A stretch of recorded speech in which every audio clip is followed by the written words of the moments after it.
Welcome to the Audit Committee of New York State EFC. It's June 20th, 2024. I'd ask Kate to call the roll. Certainly. Chair Kazansky. Here.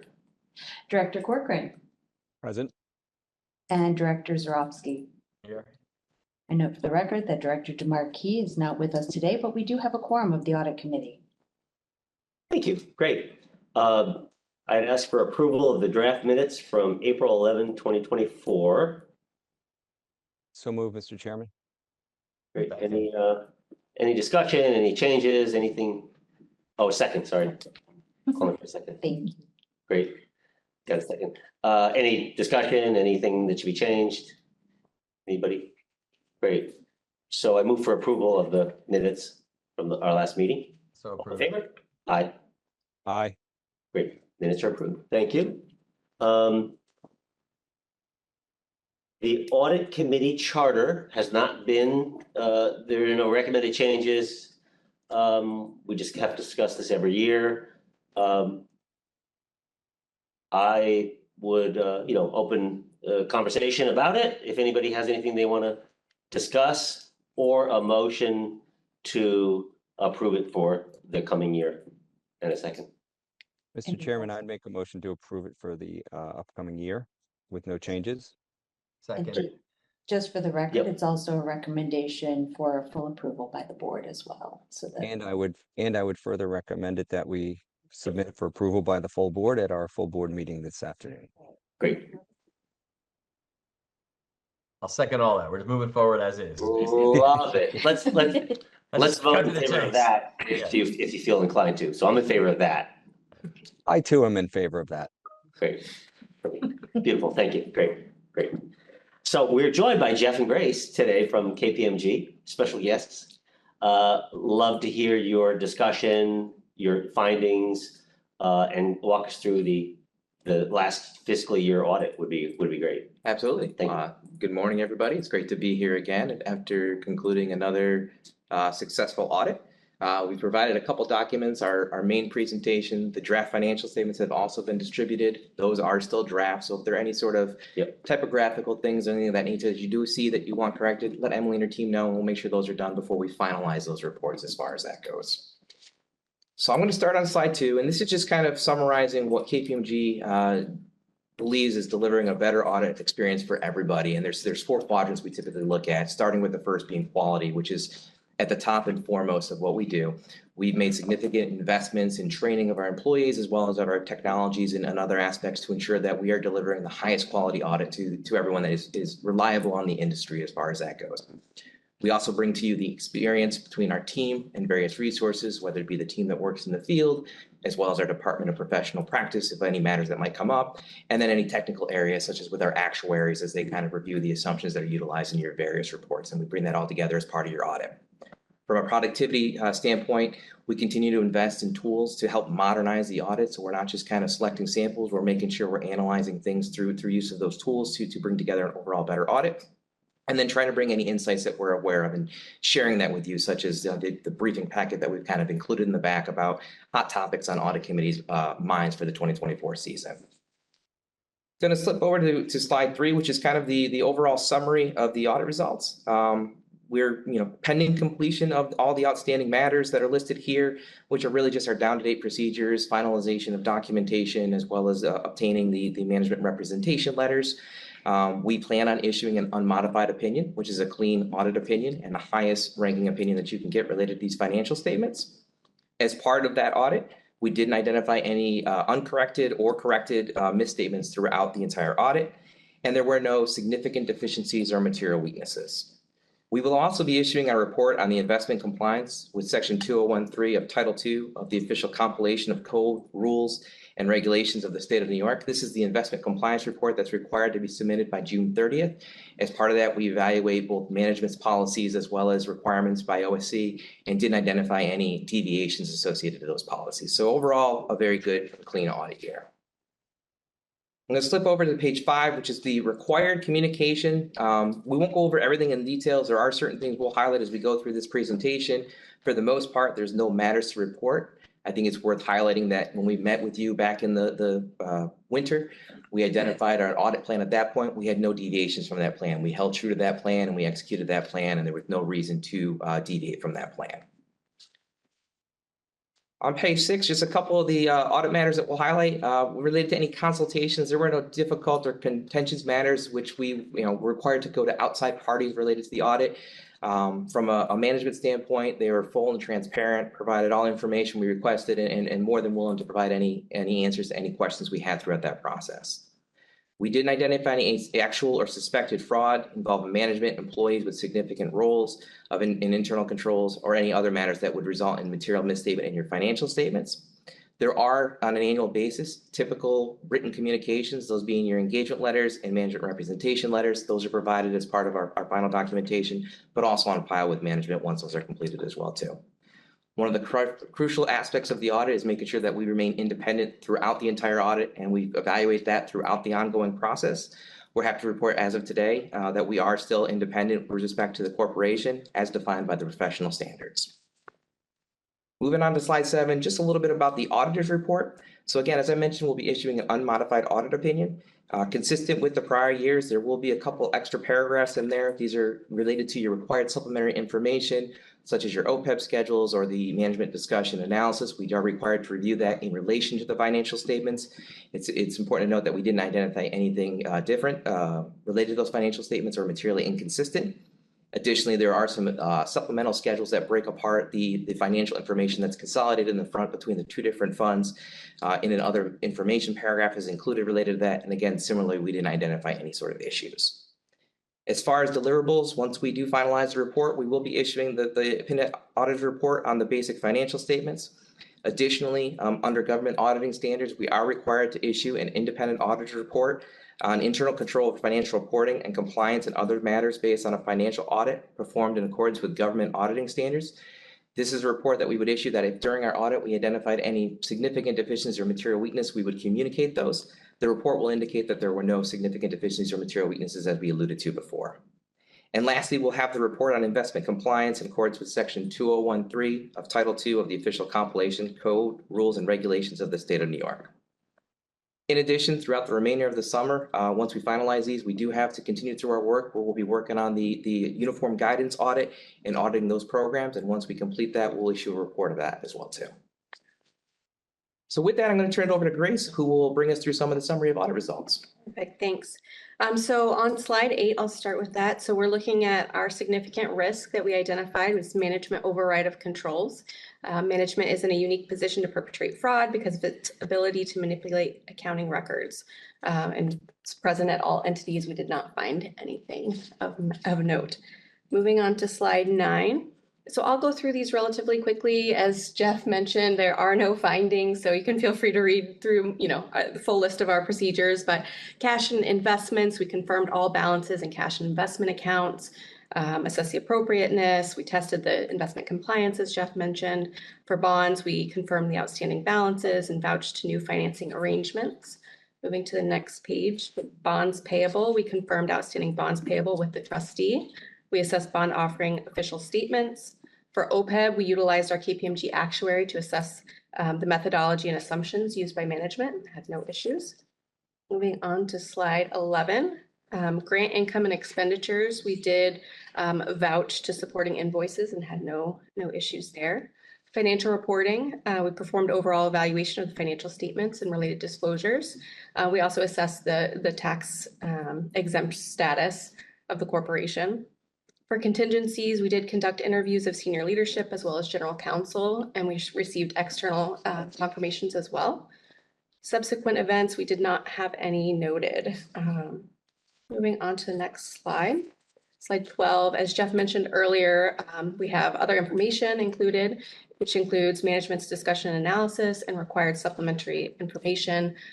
We do have our responsibility to read that other information and consider whether that is materially consistent with the financial statements, and we had no issues. Next one. So that concludes the main part of our overall agenda today. There is an appendices in the back that has a variety of information. One of them being a listing of kind of inquiries that we do perform with management throughout the process of the audit. Is there kind of more of a memory jogger if anything does come to mind? Don't hesitate to reach out with something along those lines. There is also some documentation back there about the various responsibilities, those of management versus KPMG.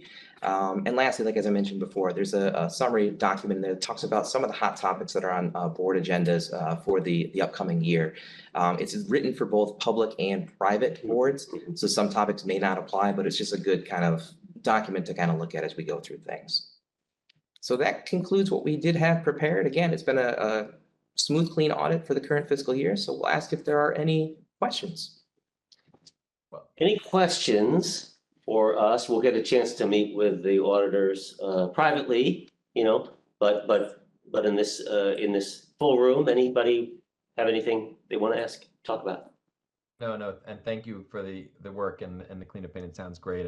The only question I was going to have, and we can talk about it perhaps if it's involves sensitive, is whether or not any of those hot topics are things you want us to, pay attention to going forward as risks, even if they haven't presented problems so far. So I would ask, I was thinking a similar question, I'll sort of give it a little bit of a frame. Yeah. So people talk about the change in administration in Washington, maybe an activist agenda. Not aware of anything that would affect this corporation, what we do in your world. Right. As auditor, management, should management be watching for, maybe some audit rules? I haven't come across any. Wondering in your line of work, if there's anything out there that you think could be influenced by changes coming out of federal government. Yeah, I mean, every election year is always a challenge, Yeah. obviously, where things may come to a little bit of a standstill, Right. not knowing where things are going to go, of course. But to date, nothing significant that we're aware of that's coming out from what we've seen in other industries. Again, that's always a changing list. It's always an evolving. It's kind of like with cybersecurity, it's constantly evolving and constantly being on top of those types of topics. Should anything do come about, we'll be happy to share that information. But to date, nothing's coming to mind. Yeah, that's sort of what I had probably more in mind, like with AI and cyber, and are there just thinking at those levels where we may not have the same insights that KPMG does from being in the field. Yeah. No, I know there's the cybersecurity definitely is a hot topic for everybody. It's the newest thing out there, especially as different systems start to be end of life and start to go more to a cloud-based system. That's where kind of I think more risk does kind of come about. But again, it's just continuing to have that right process and policies in place. And so far through our discussions, there's no concerns that we have associated with cybersecurity here. And then on that, it just makes me recall an article just maybe a week ago in the Economist magazine. They talked about cybersecurity specifically, international, and they kept mentioning water. Yeah. Water and wastewater. Yeah. Again, this is not sort of it's more sort of our problem here, and about how, like you guys know about it here, where it's those kinds of facilities, if they could be, sort of almost on standby as places to disrupt if Right. somebody wanted to. That's all. And just it's not sort of an audit from your point of view. It's more of a local distributed problem that could be influenced. Right, I did want to mention when you brought up cybersecurity, even though as Charlie says, it's not us in the audit, is that we are participating, and Henrik is participating on a committee, a work group with both CIFA and now EPA has one on just that issue, cybersecurity and water and wastewater. And those are really focused on sort of the actual plants. Right. But there's an upcoming one on SRFs that I'm participating in as Great. well. Because we're very sensitive to this Absolutely. issue and it's important and it's Sure. emergent. Yeah. And especially where there's more funding available, there's Yep. more Yeah. opportunity for bad players, and the triangle be just presents proactive. itself. Exactly. That's right. Great. Thanks. And Any other Mr. questions? Yeah, go ahead. Yeah, I was just going to say, kudos to you and especially to staff. As they said, a very good, clean audit, unmodified opinion, which is awesome. And I love the idea that we're getting once again a great audit review and letter. So thank you for all your diligence, staff, and thank you KPMG for all your good work. Thank you. So now I think we meet with the auditors privately, correct? That is correct. Great. And so those who are in attendance remotely, you can sign into the other meeting, and we actually have a separate room for those who are visiting.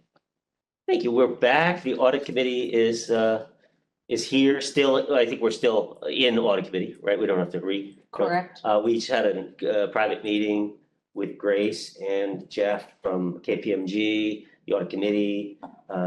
James Leary joined us from Department of State. I hope he's on. I think he is, yeah. And really good discussion, very positive. We took no action. We did something, is that right, Adam? Like, we discussed things, but we took no action. There was nothing necessary. Therefore, it was not taken or recommended, Charlie. There you go, great. So anything else to discuss? First I'll ask the committee, anything else we want to talk about in this larger meeting, or are we? Okay, cool. So I think I think we will, call for a motion and a vote to recommend that the full board accept their KPMG audit and the financial statements of the corporation in the full board meeting. Would someone? So moved. Great, thank you. Awesome, great. All in favor of that? Aye. Beautiful. Thank you, great. We have to discuss the review of the auditor's lead partner every 3 years. That has to be? The discussions every year, and the rotation has to be at least once every 5 years. Got it, great. So, I'm happy with the way things are. I don't think there's any, in my opinion, no need to, to change anything up. I think we're well served, but I open it to the other committee members. I concur, Mr. Chairman. Okay. Yep. We don't have to take an action, great.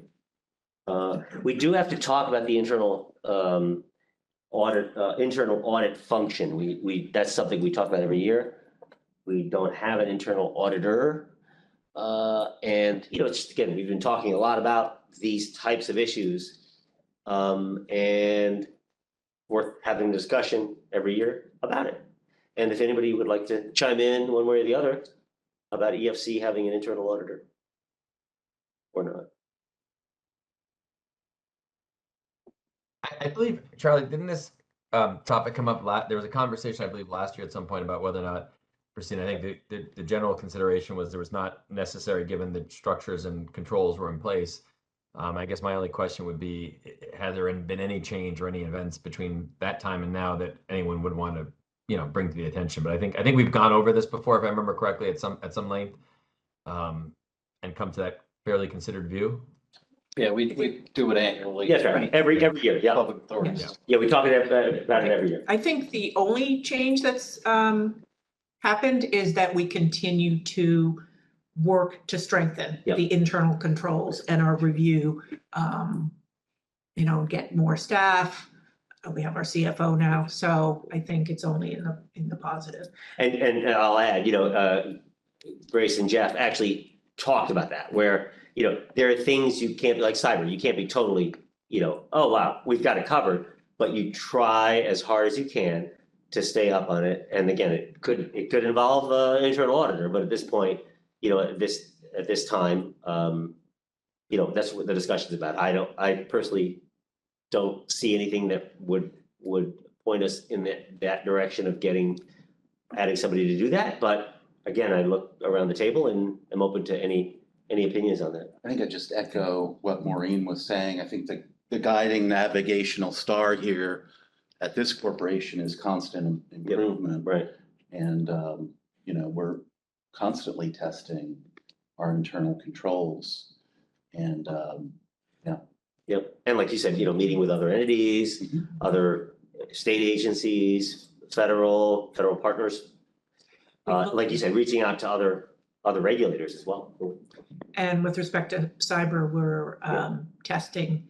We work with Department of Homeland Security, and we do quarterly phishing Great training. training with everybody in addition to the state training and some additional training, and work with them on a tabletop exercise Yep. with management. So we've been doing a lot of cyber training for EFC itself in addition to.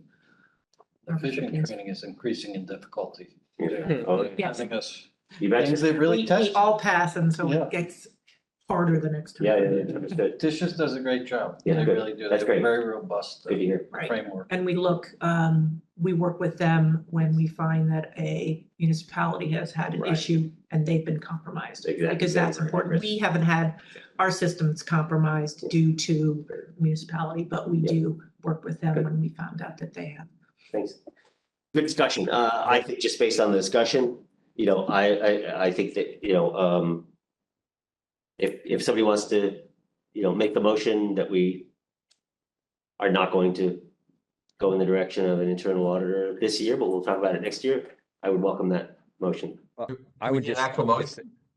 I would just say, Charlie, that, to echo the KPMG report, and it speaks to the diligence and controls that we have in place at EFC, at this time. And so I don't see anything in the letter or in any other areas that would speak to the need to actually have an internal auditor. Is that a motion? Do we need a motion? Or- I don't think you need a motion, do you? I don't think I I don't do. think so. Yes, we do need a motion and a second, then a vote as to whether or not you're recommending an internal audit function or not. Okay, when I'm physically there, okay. Well, then I suppose the motion, well, Francis, why don't you go ahead since you just said it so well, but I think the motion is a negative motion, right? Yeah, I would say at this time, it would be the recommendation of the audit committee to continue to keep in place the controls and that we already have, Change you so much. which would ensure that there's no need for an internal auditor. I'll So second moved. it. Yep. All in favor of that motion? No internal auditor for another year. Aye. Great. Thank you. Good. Seeing no further business of the audit committee, I call for a motion to adjourn. So moved. Second, Terrific. All in favor? Aye. aye. Great. We're adjourned. Thank you.